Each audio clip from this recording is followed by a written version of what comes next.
welcome to our channel. Today we will tell you about the song Now and Then by the legendary band The Beatles, which was released on November 2nd, 2023. This song is considered to be the final song of the Beatles. The Beatles were formed in Liverpool, England, in 1960. It consisted of John Lennon, Paul McCartney, George Harrison, and Ringo Starr. They are considered the most influential band of all time. The Beatles began their journey as the Quarrymen, founded by John Lennon in 1957. Paul McCartney joined the band in June 1956 and George Harrison in August 1958. In 1960, Stuart Sutcliffe joined the band, but he left in 1961. Later, in 1962, drummer Ringo Starr joined the group.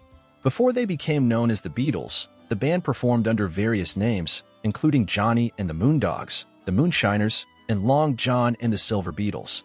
Manager Brian Epstein transformed them into a professional act, and producer George Martin guided and developed their recordings, significantly expanding their internal success after signing with EMI Records and achieving their first hit, Love Me Do, in late 1962. As for whether the song Now and Then will become the Beatles' final hit, stay tuned. Now and Then was written by John Lennon after the breakup of the Beatles in 1970. This song, which serves as a love letter apology, was addressed to an old friend or a loved one, to whom Lennon expressed, "Sometimes I miss you. Sometimes I want you to come back to me." The song was recorded as a home demo around 1977, but remained unfinished.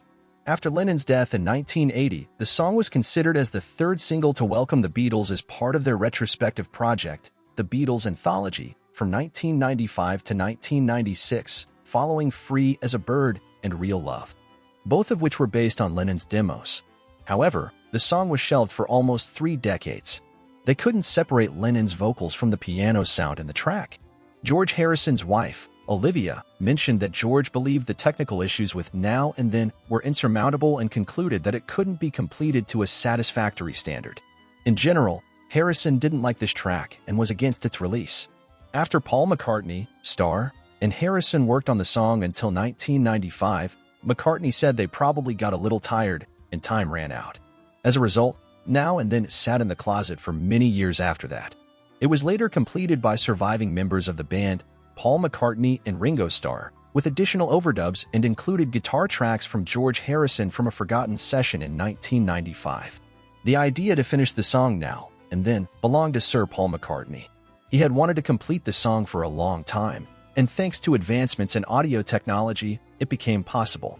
The final version includes additional lyrics by McCartney, and Lennon's vocals were extracted from the demo using AI-based sound restoration technology commissioned by Peter Jackson for his 2021 documentary film, The Beatles.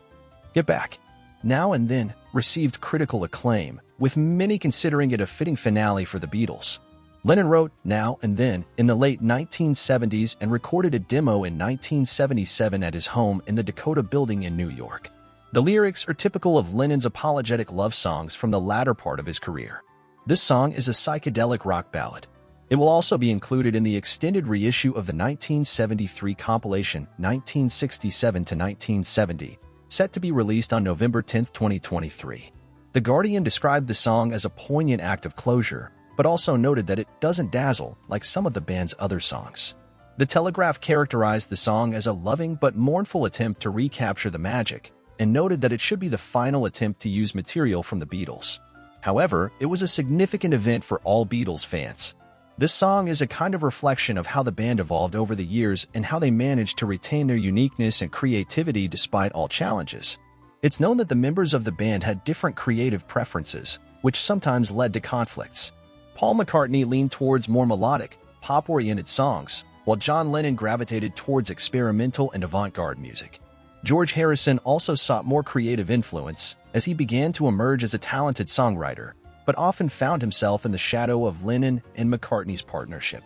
It's worth noting that ABC News praised the haunting quality of Lennon's voice in the song Now and Then and described it as very lovely.